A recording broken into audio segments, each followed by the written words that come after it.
Hello दोस्तों, कैसे हैं आप सब।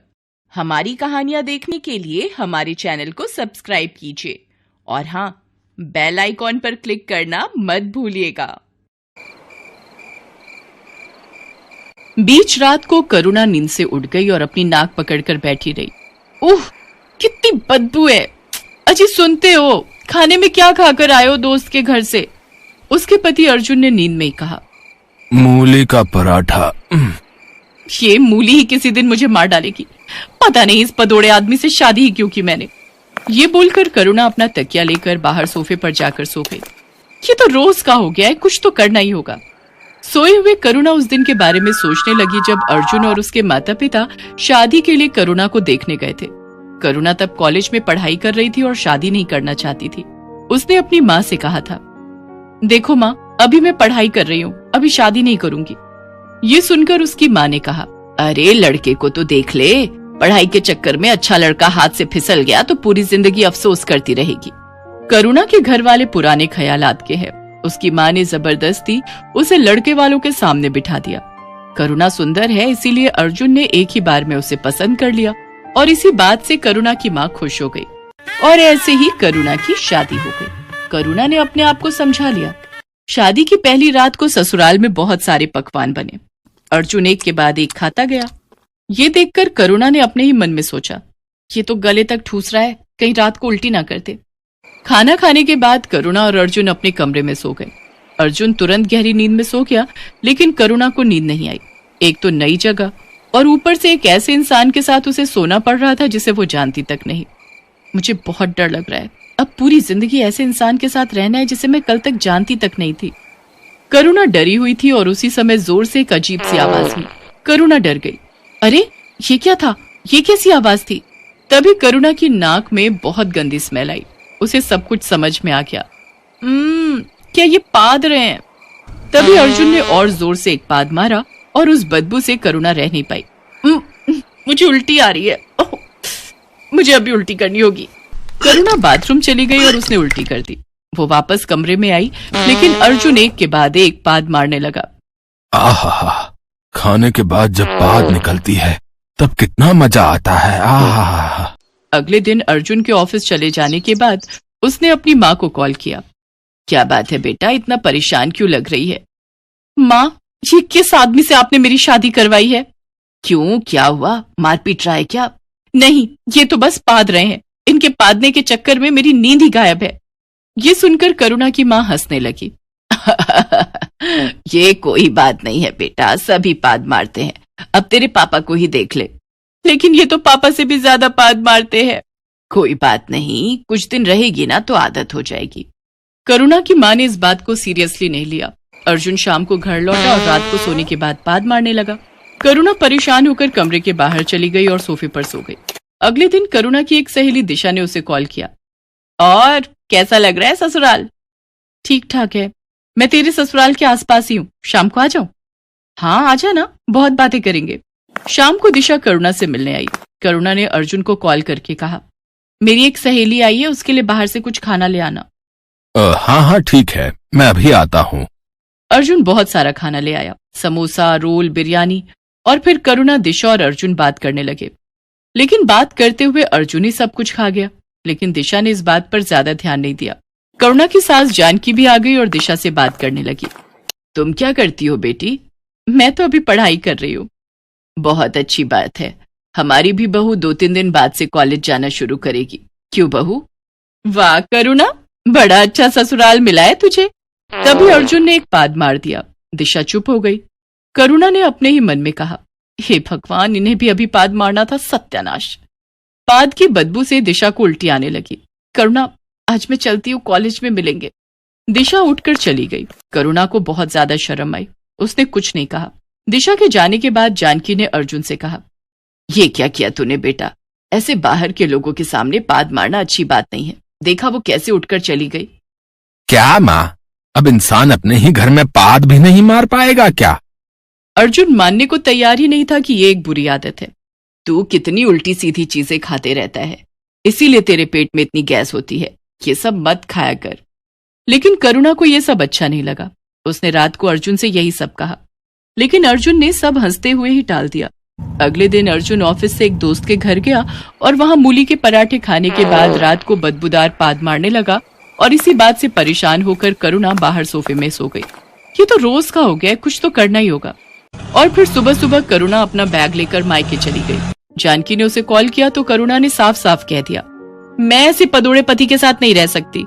जानकी ने अर्जुन को समझाया और अर्जुन ने कहा, क्या माँ, पैसे कमा रहा हूँ खाने के लिए ही ना, अब उस वजह से थोड़ा पाद निकल जाए तो क्या होगा? अरे इस वजह से कोई छोड़ के जाता है क्या? मैं उसे नहीं मनाऊंगा। उसी दिन ऑफिस में बाहर के क्लाइंट के साथ अर्जुन की जरूरी मीटिंग थी। अर्जुन मीटिंग के लिए निकल गया। मीटिंग शुरू हुई ही थी कि तभी अर्जुन के पेट में गुड़गुड़ होने लगी। अरे ये क्या, यहाँ भी पेट में गुड़गुड़ हो रही है। लगता है रात के मूली के पराठों ने मेरा पीछा नहीं छोड़ा। और तभी अर्जुन ने सबके सामने बदबूदार एक पाद मार दिया। सभी ने अपने हाथों से नाक बंद कर ली। सारी क्लाइंट गुस्सा हो गए और वहां से भाग गए। अर्जुन का बॉस गुस्सा हो गया। तुम्हें ऑफिस एटिकेट्स नहीं पता? यहाँ सबके सामने पाद कौन मारता है? तुम्हारी वजह से मेरे क्लाइंट भाग गए। मैं तुम्हें नौकरी से निकालता हूँ। जाओ भागो यहाँ से, पदौड़े कहीं के। पाद मारने की बुरी आदत की वजह से अर्जुन की नौकरी चली गई। अब अर्जुन को पता चला कि उसकी माँ और बीवी ठीक ही कह रहे थे। वो सीधा करुणा के पास चला गया। करुणा, मुझे माफ कर दो। मैं वचन देता हूँ, अब से मैं पाद नहीं मारूंगा। उल्टी सीधी चीजें खाना छोड़ दूंगा। बस तुम लौट चलो। करुणा लौट गई। अर्जुन ने सच में अच्छी चीजें खानी शुरू की और उसकी पाद मारने की आदत छूट गई। उसे वापस से नौकरी भी मिल गई और इसके बाद सभी खुशी खुशी रहने लगे।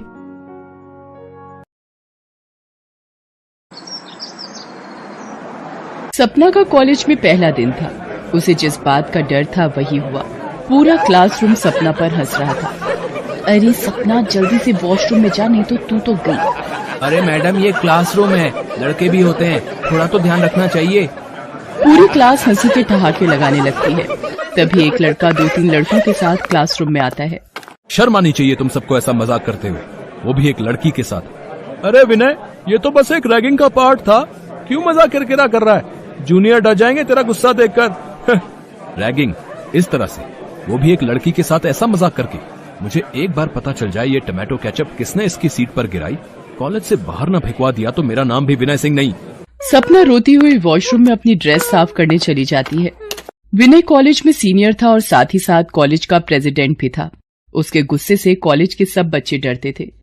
अगले दिन सपना विनय के पास जाती है। थैंक यू, आपने कल मेरी मदद की।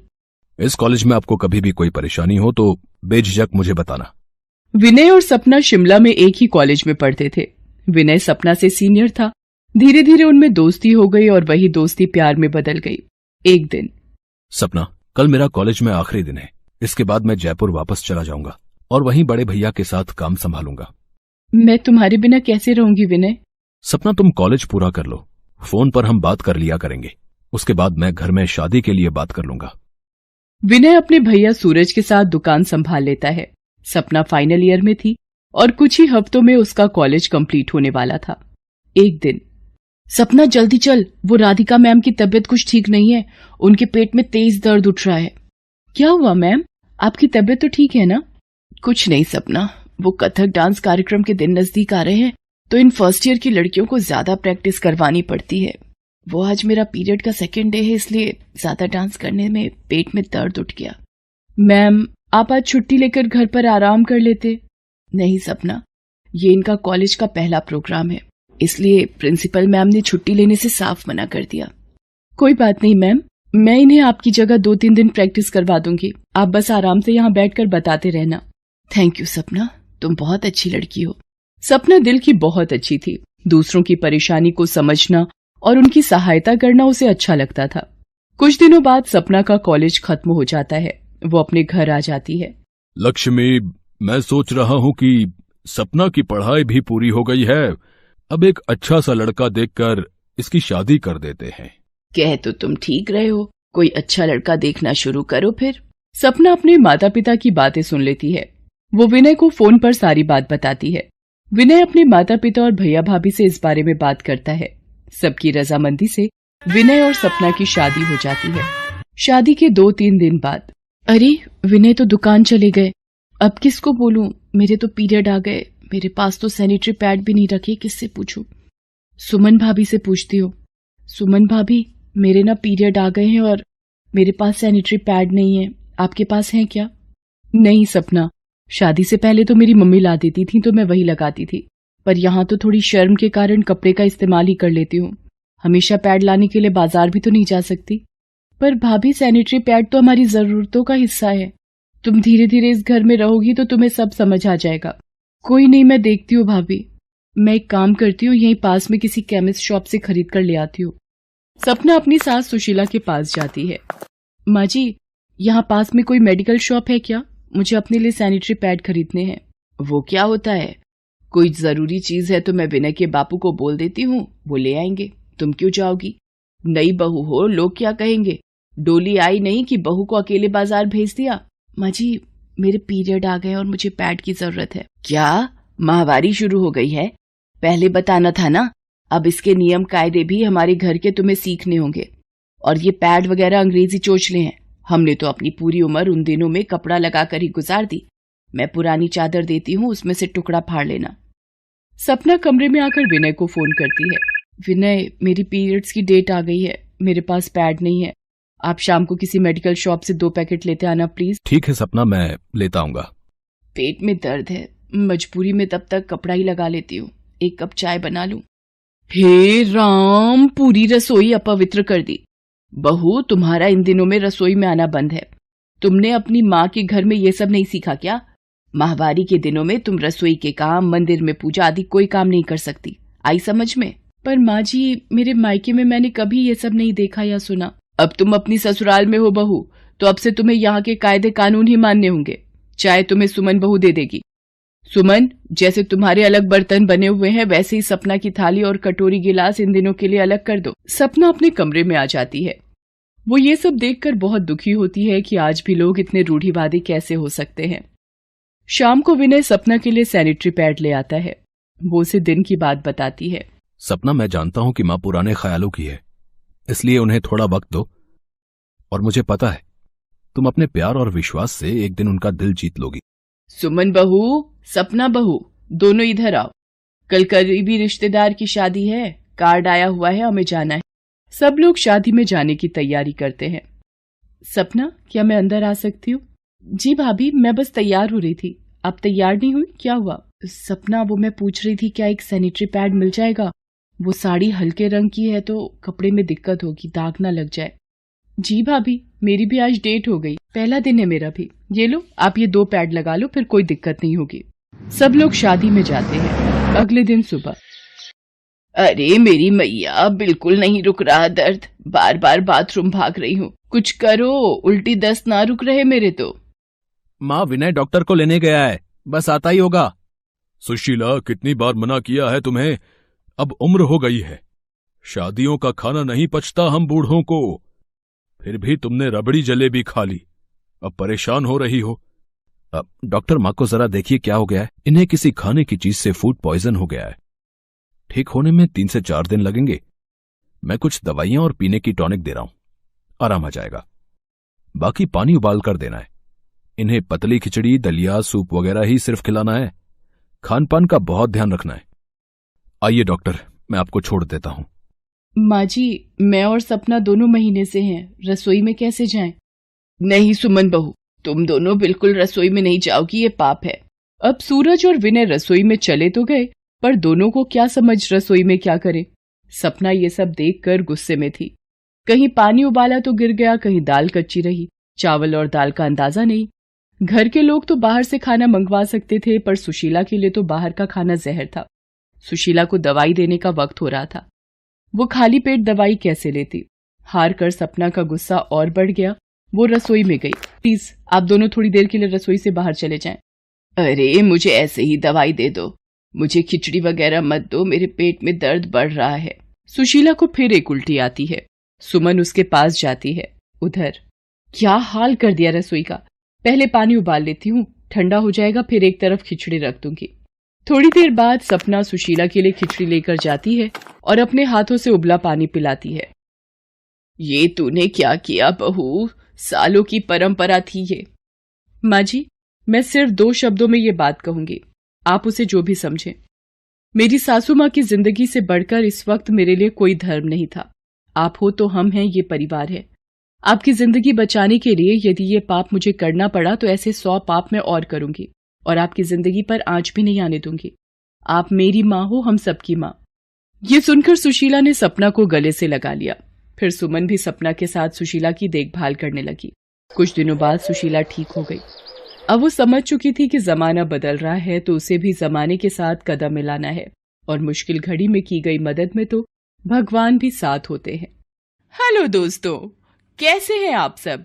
हमारी कहानियां देखने के लिए हमारे चैनल को सब्सक्राइब कीजिए और हाँ, बेल आइकॉन पर क्लिक करना मत भूलिएगा।